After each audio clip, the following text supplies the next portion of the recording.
often Christians, hearing those Beatitudes, despair of ever living up to them. I know I do.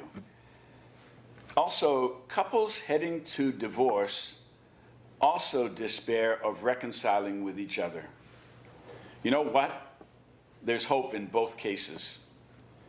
First, about marriage and divorce. Dr. John Gottman, a marriage and social psychologist in Seattle, is the world's leading expert on marriage reconciliation. I'll repeat that. He is the world's leading expert on marriage reconciliation.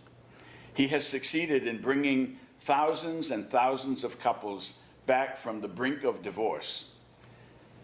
He can meet a couple for the first time, and in 1 hour he can predict if, with 95% plus accuracy, if they will be divorced in 3 years. What's he looking for in each session is rolling of the eyes, sarcasm, derision, and other physical signs of contempt, like saying, ugh. That means, what you've said is the stupidest thing I've ever heard, which is a sign of dismissiveness. It says, you're worthless. What you think is worthless.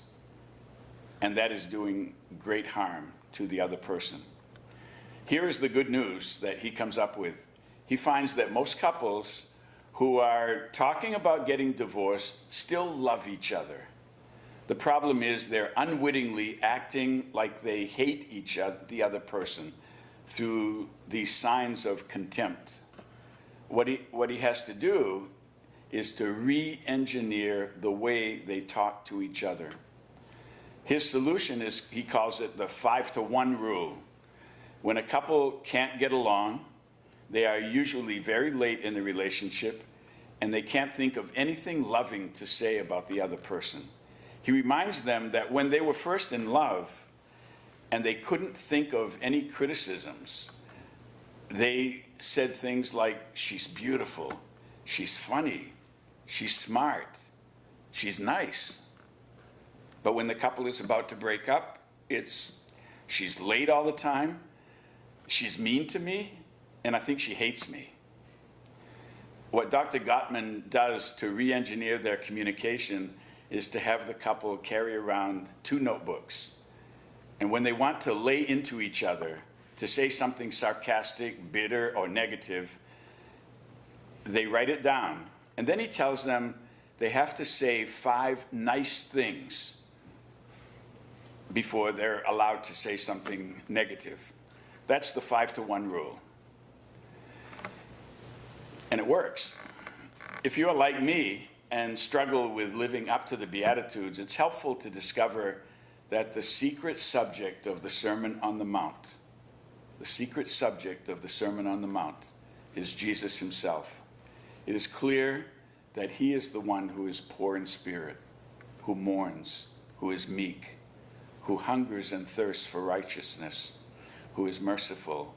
He is pure of heart, a peacemaker, persecuted for righteousness' sake.